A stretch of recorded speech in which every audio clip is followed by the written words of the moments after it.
প্রিয় ইসলামী ভাইরা, পবিত্র কোরআনে আল্লাহ সুবহানাহু ওয়া তাআলা ৮২ বার বলেছেন নামাজ আদায় করার জন্য।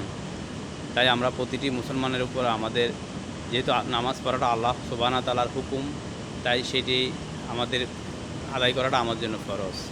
রমজান মাস আমাদের নিকট খুব সন্নিকটে। রমজান মাস আসলে একটি সমস্যার সম্মুখীন হয়। সেই সমস্যার সমাধান নিয়ে আসতেছি আমার আজকের আলোচ্য বিষয়। আমার আজকের আলোচ্য বিষয়টা হলো তারাবি নামাজ। আমাদের বাংলাদেশে অধিকাংশ 99% মসজিদের মধ্যে 20 রাকাত পড়ানো হয়। অনেক ইসলামী ভাইয়েরা রহিয়েছেন যারা 8 রাকাত, 12 রাকাত এবং 16 রাকাত বা 20 রাকাত পড়ে থাকেন। এখন প্রশ্ন হলো যারা 8 রাকাত বা 12 রাকাত বা 10 এভাবে পড়ে থাকেন, আপনারা যখন সামনের কাতারে গিয়ে যখন নামাজ পড়েন 8 রাকাত পরে যখন আপনারা চলে যান, তখন মসজিদের মধ্যে কাতারগুলোতে বিশৃঙ্খলা হয়। এরপরে মুসল্লিদের মধ্যে একটি সমালোচনা হয়।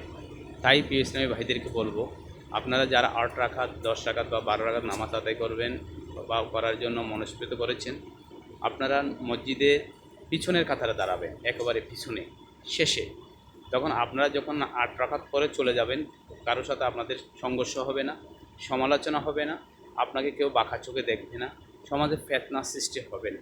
আপনি 8 রাকাত পড়েন, সেটা হলো আপনার পার্সোনালিটি। আপনার পার্সোনালিটি আপনি ধরে রাখেন। ফিতনা না করার জন্য এই সমাধান। আপনি দ্বিতীয় কাতারে আসি নামাজ পড়লেন, 8 রাকাতের পর চলে গেলেন। পিছনের বাইকে যখন বলতেছে সামনে আসার জন্য, উনি আসতেছে না কেন? ওনার সামনে একটা ফ্যান ঘুরতেছে, উনি সেই জায়গাটাকে সুইটেবল মনে করে, উনি সামনে আসবে না। তা আপনি সামনের কাতারটাকে চলে গেলেন, এখন বিশৃঙ্খলা হয়। তাই ইসলামী ভাইদের প্রতি বিনীত অনুরোধ, যারা 8 রাকাত নামাজ পড়বেন বা 10 রাকাত পড়বেন, আপনারা মসজিদের পিছনে থাকবেন, তাহলে সমস্যাটার সমাধান হয়ে যাবে ইনশাল্লাহ।